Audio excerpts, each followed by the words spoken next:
नमस्कार मंडळी, आमच्या ओळख विदर्भाची या यूट्यूब चॅनलमध्ये तुम्हा सर्वांचं स्वागत आहे। मित्रांनो, आज आपण आलेलो आहोत नागपूर या जिल्ह्यात। नागपूर जिल्ह्यातील प्रसिद्ध अशी महाराज बाग बघण्याकरता। चला तर मग व्हिडिओला सुरुवात करूया।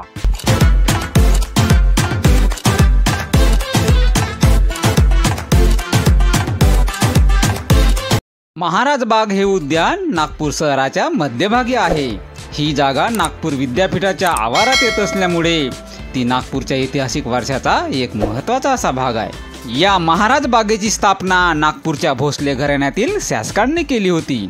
पूर्वी ही बाग भोसले राजांची खाजगी उद्यान होते।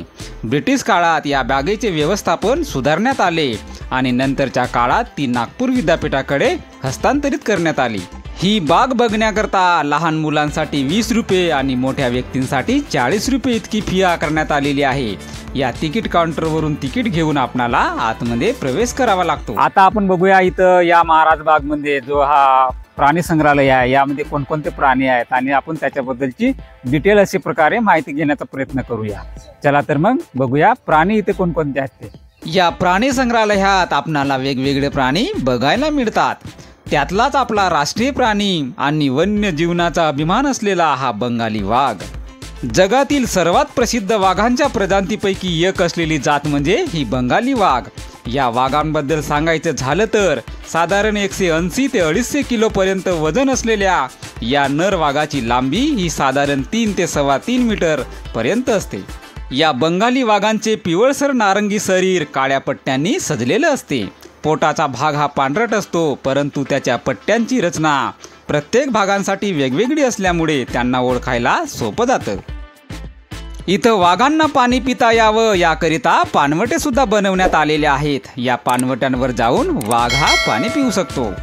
या प्राणी संग्रहालयातील मुख्य आकर्षक जरी वाघ असला तरी इतर प्राणी सुद्धा तितकेच महत्त्वाचे आहेत।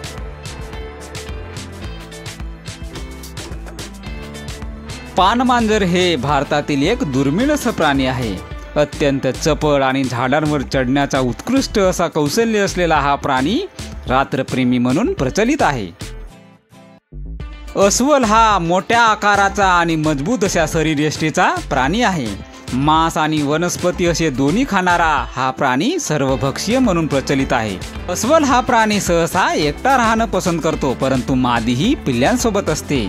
स्वतःचे क्षेत्र निश्चित करून आणि दुसऱ्या अस्वलांना जिंकून दाखवून धोक्याच्या स्थितीमध्ये ओरडणे, फुफ्फुसणे आणि पंजाने हल्ला करणे ही या अस्वलाची स्वभावगुण अशी वैशिष्ट्ये आहेत। या प्राणी संग्रहालयामध्ये आपणाला माकड, वानर, लंगूर हे सुद्धा प्राणी बघायला मिळतात। लांब शेपटी आणि शरीर लवचिक असलेलं, हातापायांवर पकडण्यासाठी मजबूत असे बोट असलेलं, काही प्रजातींना चेहऱ्यावर केस तर काही प्रजातींना केसाळ नसलेलं असं आपणाला माकडं बघायला मिळतात।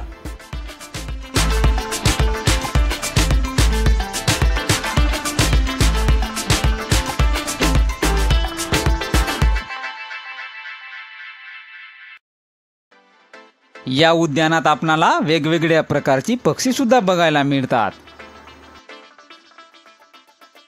आवाज गोडसर असलेला आणि काळ्या डोक्याचा छोटा पक्षी म्हणून ओळख असलेला भारतीय बुलबुल सुद्धा हा पक्षी आपणाला इथं बघायला मिळतो।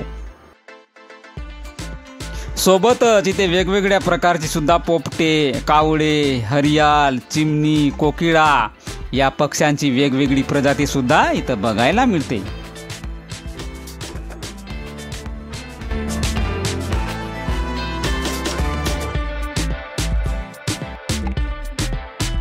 या प्राणी संग्रहालयामध्ये पर्यटकांना आणि विद्यार्थ्यांना पाण्यातील सजीवांचा अभ्यास करण्यासाठी, मासे आणि त्यांचे जीवनचक्र समजून घेण्यासाठी स्थानिक आणि विदेशी प्रजातींच्या माशाची सुद्धा ओळख करून दिली जाते। या फिश स्पॉटमध्ये आपणाला लहान आणि रंगीत असे गप्पी मासे सुद्धा बघायला मिळतात। तसेच सर्वाधिक लोकप्रिय असं सजावटीमध्ये जे वापरतात ते म्हणजे सोनेरी रंगाची गोल्ड फिश सुद्धा इथं बघायला मिळते। सोबतच आपणाला कॅटफिश, कॉमकार्प, रोहू, तिलापिया, कटला, तंबू अशा अनेक प्रकारच्या माश्या सुद्धा इथं बघायला मिळतात। हे फिश स्पॉट एकदम स्वच्छ आणि पारदर्शक असल्यामुळे आपणाला मासे सहज पाहता येतात।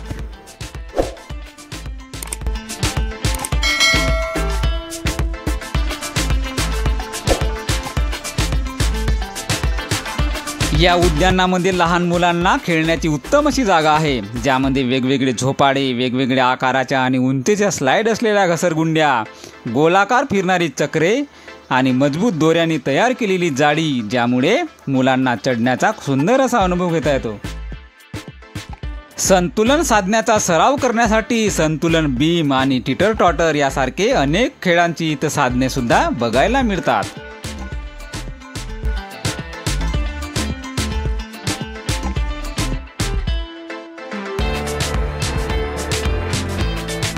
महाराज बाग हे प्राणी संग्रहालय नागपूरमधील छोटंसं का असेना पण हे महत्त्वाचं असं प्राणी संग्रहालय आहे। यामध्ये बरेच वेगवेगळे प्राणी, पक्षी, असे वेगवेगळ्या प्रजातीचे पक्षी सुद्धा आपल्याला पाहायला येतात, जे पर्यटनाचे विशेष असे आकर्षणाचे केंद्र बनलेले आहे।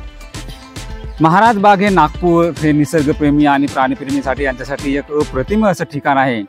इतिहास, पर्यावरण आणि सौंदर्याचा सुंदर असा मिलाप असलेल्या या उद्यानात प्राचीन असा वारसा आणि आधुनिक संवर्धनाचे उत्तम असे उदाहरण पाहायला मिळते। आमचा व्हिडिओ कसा वाटला हे कमेंट बॉक्समध्ये लिहून त्याचा अभिप्राय आमच्यापर्यंत नक्की कळवा। व्हिडिओ आवडला असल्यास व्हिडिओला लाईक करा, जास्तीत जास्त शेअर करा आणि चॅनलवर जर पहिल्यांदा भेट दिली असेल तर सबस्क्राईब करायला विसरू नका। भेटूया पुन्हा एकदा विदर्भाच्या कुठल्या तरी नवीन स्थळासह। तोपर्यंत काळजी घ्या, आनंदित राहा। धन्यवाद।